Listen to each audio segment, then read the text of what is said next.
अस्सलाम वालेकुम। उम्मीद करता हूँ सब लोग बेहतरीन होंगे। नई वीडियो में आपका वेलकम है। और बड़ा क्वेश्चन पूछा जाता है कि जी टैक्स को किस तरीके से बाईपास करें। क्या ये फ़ोन CPID हो सकता है? जो फ़ोन जाहिर सी बात है CPID नहीं होते। वन प्लस एस 5, iQOO के मॉडल्स, वीवो के मॉडल्स, रियलमी के मॉडल्स जो लो टैक्स वाले हैं, लोग चाहते हैं कि लो टैक्स को भी अवॉइड किया जाए, विच इज़ जाहिर सी बात है राइट है। क्यों टैक्स दें? 30,000 रुपये टैक्स है, 90,000 रुपये का फ़ोन है, उस पर टैक्स क्यों दें? ये वैलिड है, लेकिन अल्टीमेटली एक रियलिटी है कि सर जी PTA है पाकिस्तान के अंदर, वो एक रियलिटी है। टैक्स लगाया है, वो एक रियलिटी है। और ये फ़ोन CPID नहीं होते, ये भी एक रियलिटी है। लेकिन उस पर भी फिर एक नया सवाल आता है कि यार क्या मैं एक सिंगल सिम यूज़र हूँ, ठीक है, क्या मैं सिर्फ एक सिम का IMEI पे करके हाफ टैक्स की फैसिलिटी हासिल कर सकता हूँ? ये होनी चाहिए, बाय द वे ये होनी चाहिए, लेकिन नहीं है, अनफॉर्चुनेटली नहीं है पाकिस्तान के अंदर। क्योंकि जब आप ऐसा करने जाते हैं सर जी, तो PTA आपको जवाब में कहता है कि your phone is a dual SIM device. मतलब फॉर एग्जांपल आप *8484# डायल करें, *8484# डायल करके आप प्रोसीड करते हैं, जहाँ पे वो IMEI वाली ऑप्शन पूछता है, तो आपका फ़ोन ड्यूल सिम है। फॉर एग्जांपल एस 5 एक ड्यूल सिम डिवाइस है। आप चाहते हैं कि आपने एक का IMEI पे करना है, तो आप सिंगल IMEI चूज़ करके सिंगल IMEI डालते हो। तो जवाब में PTA आपसे मैसेज के थ्रू आपसे कहता है कि सर आपकी जो डिवाइस है वो एक ड्यूल सिम डिवाइस है, ड्यूल सिम का IMEI बनाएं और फिर पे करें। यहाँ पे दुकानदारों ने एक जुगाड़ भी निकाला था, क्योंकि जुगाड़ में जाहिर सी बात है पाकिस्तानी टॉप पे हैं पूरी दुनिया में। तो जुगाड़ एक निकाला गया था, जुगाड़ ये निकाला गया था सर जी कि सिंगल IMEI एक दो फ़ोन ले लिए, 2 S 5 ले लिए आपने।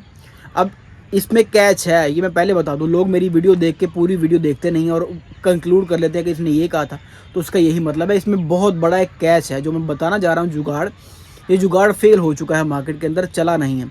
जुगाड़ गया था 2 S 5 लें, ठीक है, दोनों के 1 IMEI ले लें। पहला IMEI आपने सर जी ले लिया जी S 5 1 का, ठीक है, पहला IMEI। दूसरा जो IMEI आपने उठाना है S 5 2, जो दूसरी डिवाइस है S 5 की, उसका IMEI 1, मतलब 2 IMEI आपके पास हो गया। आपको 2 IMEI ही चाहिए डिवाइस को अप्रूव करवाने के लिए।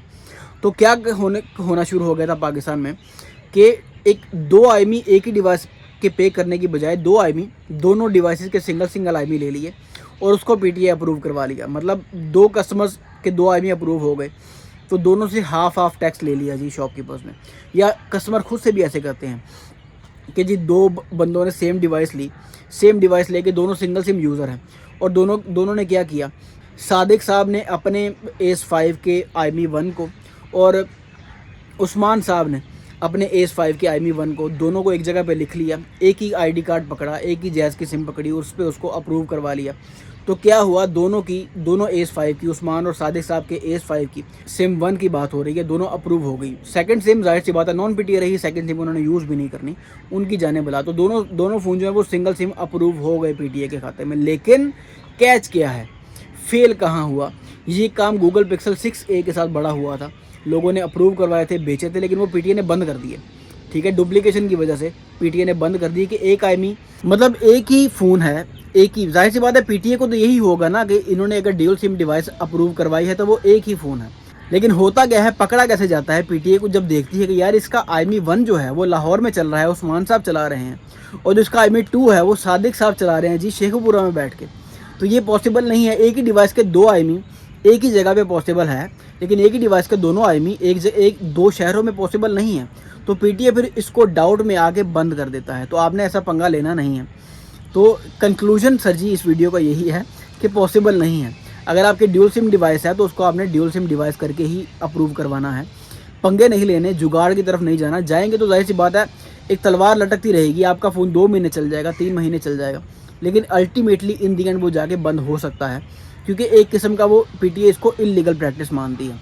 लेकिन होना चाहिए, जाहिर सी बात है मैं एक सिंगल सिम यूज़र हूँ, मैं दो स्लॉट्स का टैक्स क्यों पे करूँ? ये भी एक वैलिड डिमांड है। IMEI का टैक्स पे करना क्यों ज़रूरी है? मैं एक सिंगल सिम यूज़र हूँ, मैं आधा टैक्स क्यों नहीं पे कर सकता? लेकिन जाहिर सी बात है PTA की अपनी रीजंस हैं, PTA के अपने लॉजिक्स हैं जिनको वो फॉलो करते हैं, वो उन्होंने इम्प्रूव करना है। हम सिर्फ मशवरे दे सकते हैं या एक कंस्ट्रक्टिव क्रिटिसिज्म कर सकते हैं सर जी, वो PTA ने डिसाइड करना है करना क्या है। ये बहरहाल एक वैलिड रीज़न है। एनीवेज, आप जब ये क्वेश्चन पूछते हैं कि जी मैं एक सिम का IMEI पे करवा सकता हूँ, तो ये क्वेश्चन का आंसर सिंपल है, फ्लैट आंसर है कि सर जी नहीं करवा सकते। करवाएंगे भी जुगाड़ करके, जो जुगाड़ मैंने बताया जो लोग करते रहे हैं, तो वो इन दी एंड एक तलवार लटकती रहेगी, वो फ़ोन किसी भी टाइम पे बंद हो जाएगा। तो पंगे ना लें, टाइम ले लें। जाहिर सी बात है 2 सिम स्लॉट हैं तो आपके पास 4 माह का टाइम है। एक सिम स्लॉट का 2 माह का टाइम, दूसरे सिम स्लॉट का 2 माह का टाइम, तो 4 माह का आपके पास टोटल टाइम है। 4 माह के अंदर किसी तरीके से टैक्स उसका पे कर दें, या फिर आप डिसाइड कर लें कि आपने उस फ़ोन को नॉन पीटीए ही चलाना है। तो जुगाड़ की तरफ ना जाएं, या ये ना सोचें कि मैं सिंगल IMEI का टैक्स पे करवा देता हूँ। ऐसा पॉसिबल नहीं है, पीटीए ऐसा होने नहीं देती। पहले शुरू में हुआ था, ऐसे आईफोन भी पीटीए ने बंद कर दिए थे, और ऐसे जितने भी फ़ोन थे ज़्यादा अभी कुछ चल रहे हैं, एंड्रॉयड में काफ़ी फ़ोन चल रहे हैं, लेकिन आईफोन में तकरीबन सारे के सारे बंद हो गए थे। ठीक है, तो ये जुगाड़ की तरफ ना जाए। मेरा मशवरा यही है कि या उसको नॉन पीटीए के तौर पे चला लें, जो आपकी मर्ज़ी है, या उसका वेट करके टैक्स ही पे कर दें, फुल टैक्स। कम से कम रीसेल में कोई इशू नहीं होगा, क्योंकि हम रहते हैं पाकिस्तान के अंदर, और यहाँ पे बेचते वक्त अलग से कैचेज़ होते हैं, बेचते वक्त अलग से इश्यूज़ को फेस करना पड़ता है हमें। तो वहाँ पे बड़ी ऑब्जेक्शन आती हैं कि जी आपका फ़ोन सिंगल सिम अप्रूव है, ये किसी भी वक्त बंद हो सकता है, तो टैक्स निकाल के फिर मैं इसकी इतनी वैल्यू लगाऊंगा। तो उस रफड़ में पड़ने की बजाय एक फ़ोन को पूरे का पूरा अप्रूव करवाएं, जो कि ज़ाहिर सी बात है आपके लिए बेहतर है। होपफुली इस वीडियो ने कुछ पर्पस सर्व किया होगा। मिलते हैं किसी अगली वीडियो में, तब तक अपना ढेर सारा ख्याल रखिएगा। अल्लाह हाफिज़।